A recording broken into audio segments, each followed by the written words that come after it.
All right. Good morning, everybody. Happy Saturday it is.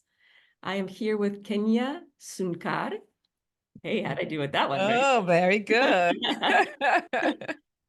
Kenya is a mindset and wellness coach and specifically works primarily with women, right, Kenya? Yes, And yes. I've known Kenya for several years now, yes. I And know. it's been quite the journey. It's been a journey of a lot of connection and a lot of personal discovery.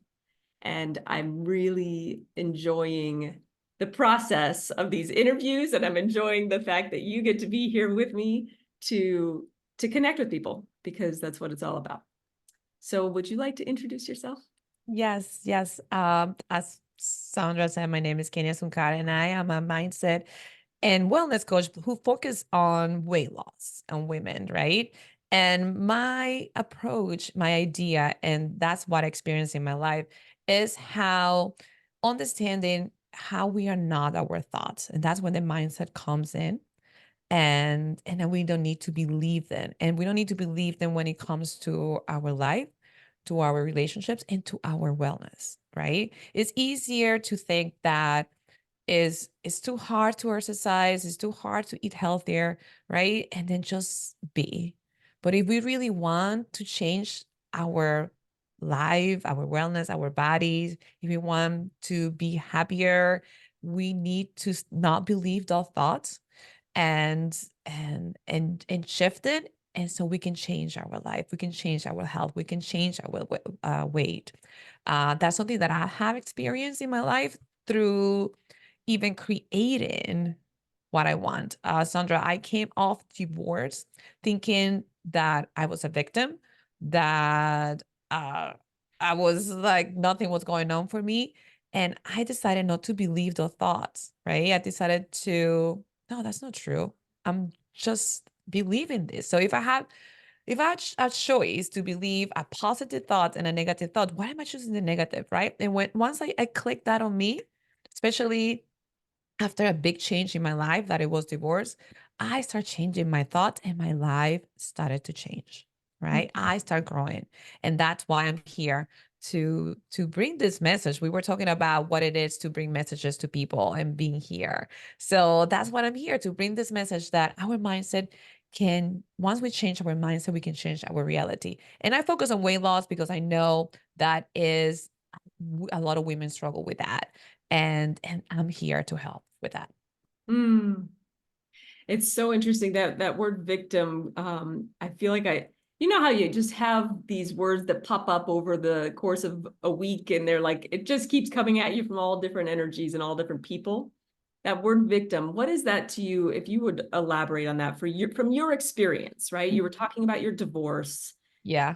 How did that all play out for you? Was it as you were, where was that recognition? Where was that point for you when you were like, I need to make that shift? What was going on? Well, when I was all of a sudden a single mom with a house, with a job to taking care of things on my own, right? Which I had never done before. I got married very young, right? And I was taking care. I decided in my marriage to take the role of the victim, no, right? Like I will be taking care. I don't have a say. So, but once that's gone, I have a say because what I say matters in my life now. So that's when I shift. I say I cannot be passive victim anymore. I need to shift that mindset if I want changes in my life, because it's easier just to stay the same. That's what the brain wants you to do, just to stay the same and do nothing. And I could have continued with that victim mentality with my divorce, but do I really want that? Did I go all this far to continue the same path, or was it a time for me to change? It was a time for me to shift. So once I had the realization that this was an opportunity in my life to start again, that's when it happened. That's when the magic happened. It's like that shift Hmm. that made me um, be another person, create another reality for me, create another life. Yeah. You, when you kind of had that awareness, Did you also then, were you able to recognize areas in your life before that where you were kind of in that pattern also? Well, as you know, right, when we are in our area, in one pattern, in one area, it repeats everywhere, everywhere. I was that at my job.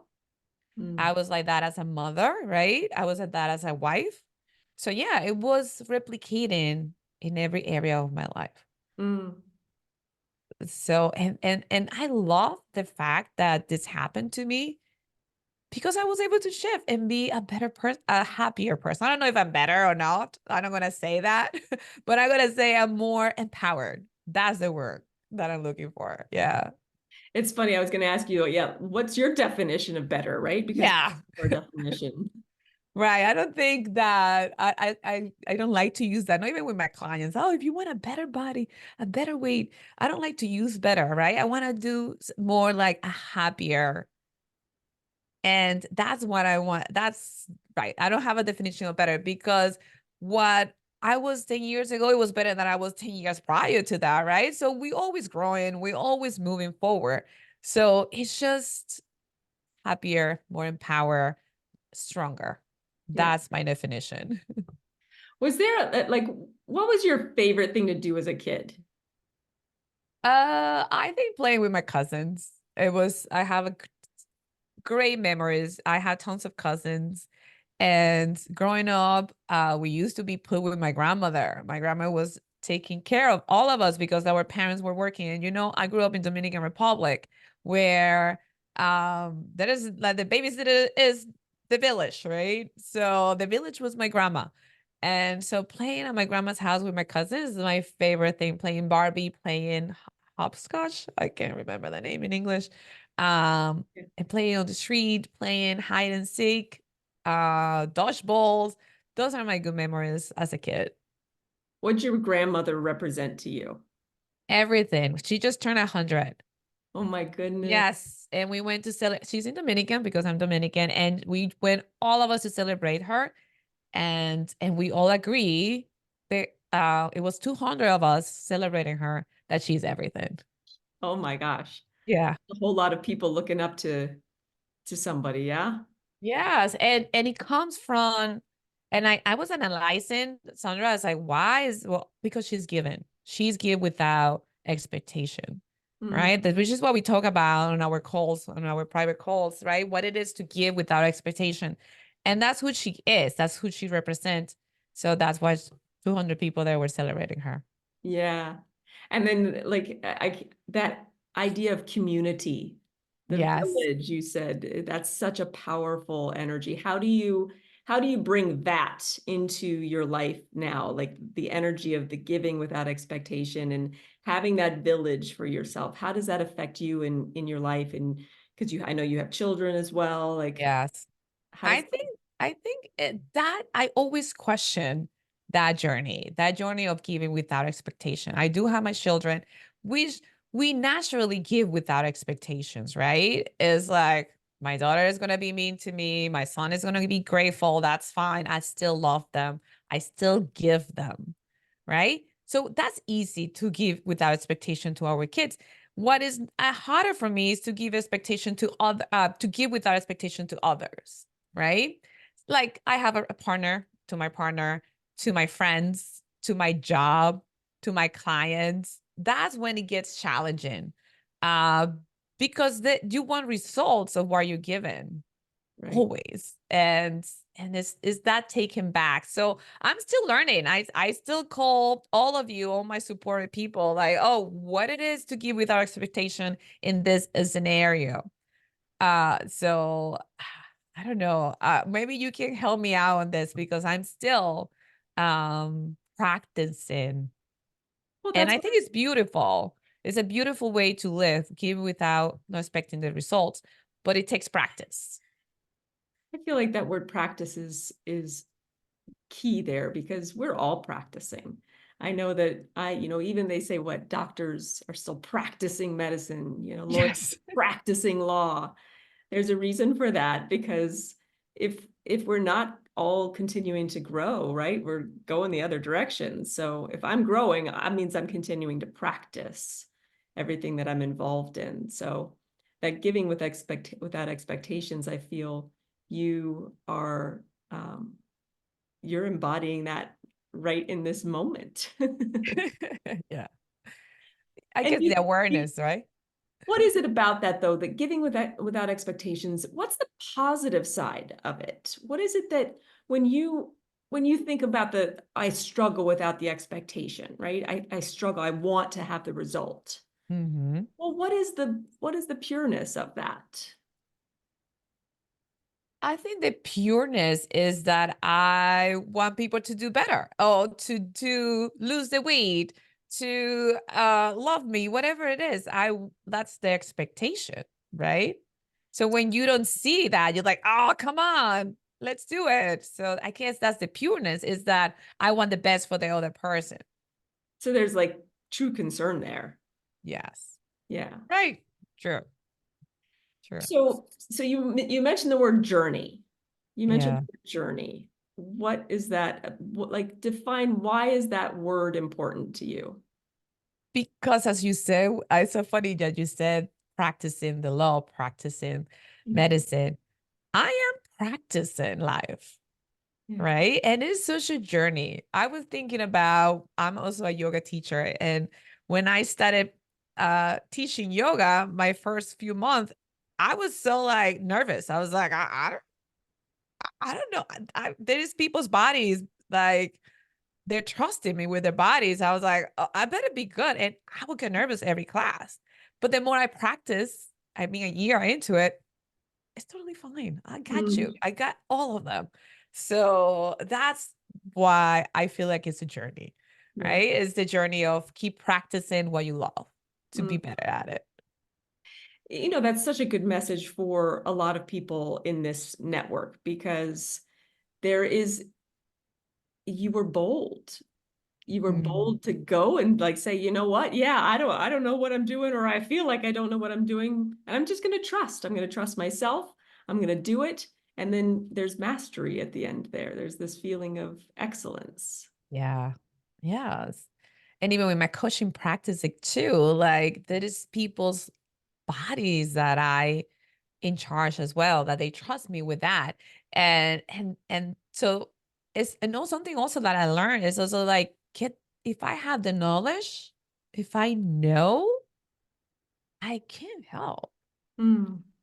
And then it's like, get the knowledge, practice, and keep practicing. Yeah. Keep the journey going Yeah. so you can get good at Yeah. it. They say in order to help someone, you only need to be one step ahead, It's right? true. And It's so sometimes true. that's, you can even help them even more. How Mm. do you relate to that statement? Than being like 20 steps ahead. It's true. It's so true in coaching. Like that's what we say each other in coaching. Like we actually say 3 steps. But Be the potato potato, right? At this point. yeah, yeah, it's like so it's so true. I don't need to be an expert. And it's good when we our clients know, or our followers know, that we are also human and we are also practicing to help them. Mm. So it works. It's true. Mm. How about um, your role as a mom? Yes. Tell me about that. How does this all apply, everything that you're talking about? You've got an Oh, experience that comes to your mind right now? I have so much fun with my kids.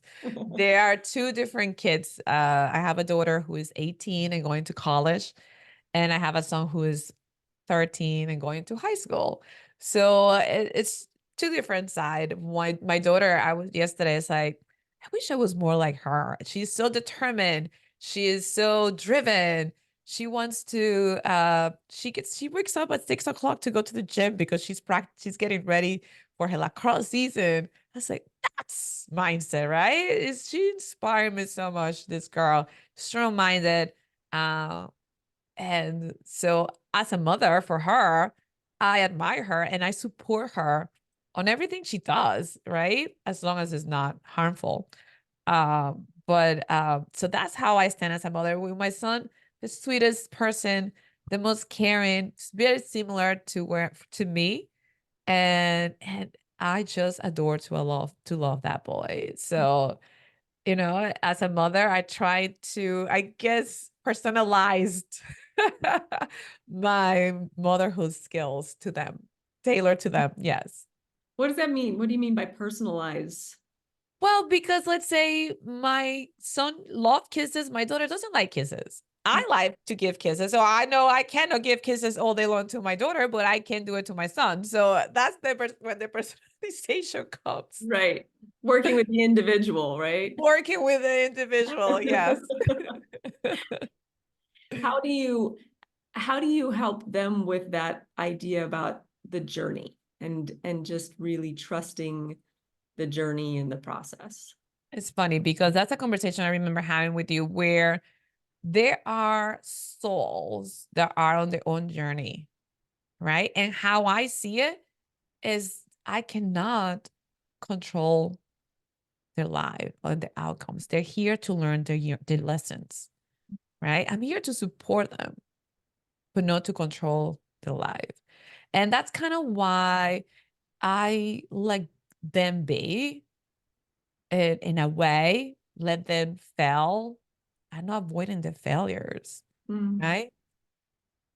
Because they need that lesson. I've put myself in my mom will stop me for everything that I have done or trying to sugarcoat in my life, where would I be right now? mm, So that's how I stand as a mother. It's like understanding that they're souls that need their own journey. They're here to learn the lessons, the life lessons.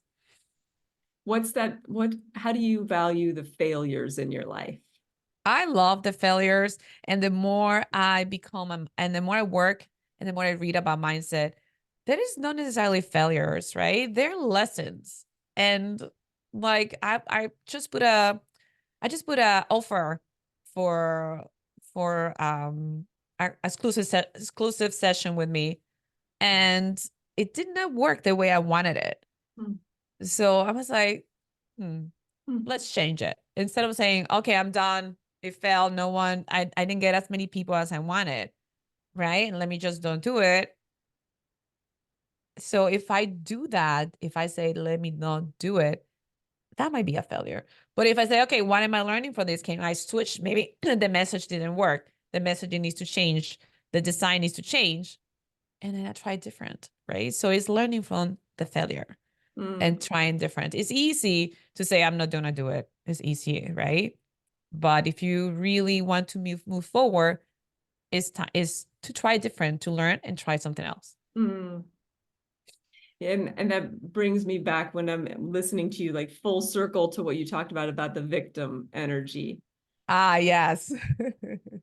about how did you, is that something that you layered over as you were working to empower yourself? It's a lot of comes along with shifting the mindset. Mm, Yeah. So I didn't even notice the circle of not being a victim. But I know like every time I feel like, oh, this doesn't work, this didn't come the way I wanted it. I know when I see myself reacting like that mm, is when I was like, where am I standing? Am I standing on my victim mentality or am I empowering mentality? So that's when it's time to change, right? I give myself like a couple minutes to throw the tantrum and be a victim for a couple of minutes and then that was another thing I heard recently is like, what, embracing the human. I think it was one of the other interviews, the human part of me and the soul part of me, and yeah. honoring both. Yeah, that's beautiful. Do Yeah. you there's a lot of good stuff in what you're sharing. Is there anything that your parting words, anything you'd like to share, last words of wisdom for people to take away? Right. Oh my God. I was like, oh my God, I have wisdom. Oh, you have wisdom. I'm on the journey too. What is it maybe about intuition? What is it about that energy? Because I know we've talked about that before. Yes. How does that play in for you? Even as we continue to practice it, what is Mhm. the value of that for you? It's so valuable listened to your intuition and to your inner self. That we get so many noises from the outside world and many shoulds and must. And when you stop that noise and go in and ask your intuition, that's when you get the best answer. And then you're happier, Mm, right? When you're trying to do something that society is telling you that you should do or you must do, but you don't want to, right? So, but then your intuition say, oh, but you can do it different mm. and it still have an outcome and do it in a happier way. What's one key for you that helps you tap into your intuition? I think my meditation, I guess, I need to sit with myself for a couple minutes at least every day and breathe and connect with the 5D and the meditation. And that's my key. Mm, cool. Yeah. Kenya, how can people get in touch with you if they'd like to? Well, they can, my website is where I'm developing my new website, which I'm very excited. But people can always follow me on Facebook or on Instagram at Kenya Suncar. My Instagram handle is Kenya.Suncar. And then my Facebook is Kenya Suncar. So they can always find me there and reach out and tell me the stories and they want to share about any mindset, wellness, weight loss, um, comments, issues or idea, please just reach out. Mm. And we'll tag you here in the video too to make it all work. Awesome. Awesome. Yay. All right. Well, thank you so much for being here. I really appreciate it. I love the conversation. It's a great way to start my Saturday. Let's do this, Sandra. All right. We'll catch you on the flip side. All right. Bye.